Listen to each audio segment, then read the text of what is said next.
સુરત શહેર police commissioner Shri Anupamsinh Gehlot સાહેબનાઓ દ્વારા અપાયેલી સૂચના મુજબ શહેરમાં શાંતિ ડહોળતા અસામાજિક તત્વો તેમજ કાયદા વિરુદ્ધની પ્રવૃત્તિ કરતા તત્વોને કબજે કરવા તેમને કાનૂનના માર્ગે કંટ્રોલ કરવા માટે તથા લો એન્ડ ઓર્ડરની પરિસ્થિતિ જળવાઈ રહે તે પ્રકારની કામગીરી કરવા માટે આજરોજ ભેસ્તાન પોલીસ સ્ટેશન કે જે ડિવિઝન તથા ઝોન 6 હેઠળ આવેલ છે ત્યાં કોમ્બિંગનું આયોજન કરવામાં આવેલ છે।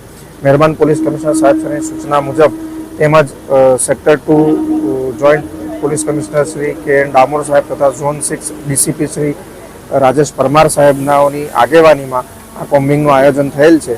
એ આયોજનનો અમારો હેતુ વિસ્તારમાં રહેતા માથાભારે તત્વો કે ગુનાહિત તત્વો કે જે કાયદા વિરોધી પ્રવૃત્તિ કરતા હોય તેમને એ બાબતની બીક બેસે કે પોલીસ અડધી રાત્રે પણ આવીને એમને ચેક કરશે। એટલું જ નહીં પણ વિસ્તારમાં જો કોઈ આવી પ્રવૃત્તિ ચાલતી હોય તો પોલીસ સતત નિગેબાન છે અને અડધી રાત્રે પણ આવી પ્રકારની પ્રવૃત્તિઓને નાથવા ડામવા માટે પોલીસ સતત કાર્યશીલ છે। એ અમારા કોમ્બિંગનો હેતુ છે અને આ કોમ્બિંગમાં આજે ઝોન 6 વિસ્તારના તમામ પોલીસ સ્ટેશનની પોલીસને સાથે રાખીને ભેસ્તાન પોલીસ સ્ટેશનના પીઆઈ તેમજ ઝોન 6 ડીસીપી શ્રી રાજેશ પરમાર સાહેબનાઓની આગેવાનીમાં આજે અમે આ કોમ્બિંગ કરી રહ્યા છીએ।